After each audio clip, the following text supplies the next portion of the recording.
After Susie will be Ann. No, there's an Ann's. Sapka.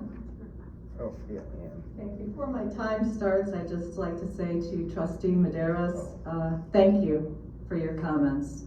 Yeah. It was an act of human decency and courage, and on behalf of all of us from Medinah Terrace, I cannot tell you how much we deeply appreciate it. So thank you.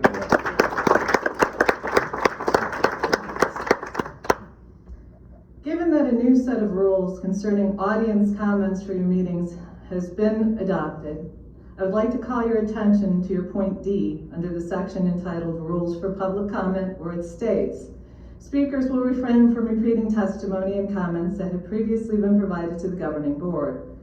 Wherever possible, groups of residents shall consolidate their comments and avoid repetition through the use of representative speakers. Are we to infer from this that only one individual will be allowed to address a specific topic, and that further attempts to comment on the same issue will be suppressed? At best, the so-called rule is specifically vague. At worst, it seems to me a rather selective rule regarding audience comments on your part. As a party of Itasca First, that the residents of Itasca are not only your first concern, but perhaps your only concern, was made expressly clear by you at the last meeting when you chose to publicly chastise us.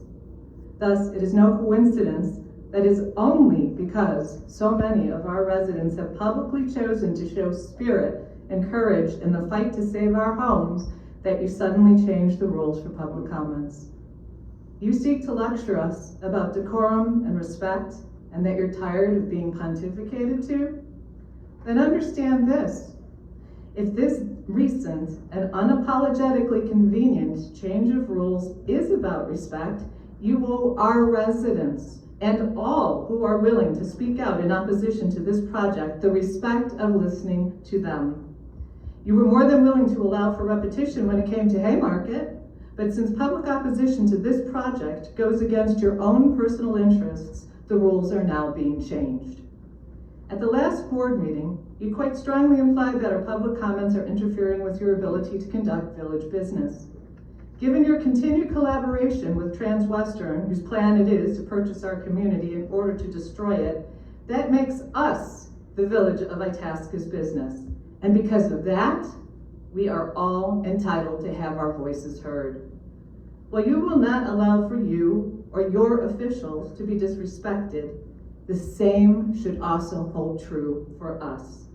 And disallowing as far as many as our residents as desire to speak out on this issue, you not only show disrespect for us, for our civil rights, but you also assume that we will now quietly fade into the background. We will not tolerate this kind of blame the victim strategy. One way or another, our voices will be heard. Our First Amendment rights, as provided for by the Constitution of the United States, protect everyone and not just the officials of Itasca. We will not be censored because the truth might be uncomfortable to your ears or tiresome right now. The residents of Medinah Terrace will not tolerate being bullied into silence. Whilst you may hold to your Itasca First motto, be aware that this is not at the expense of making the residents of Medinah Terrace last. Thank you.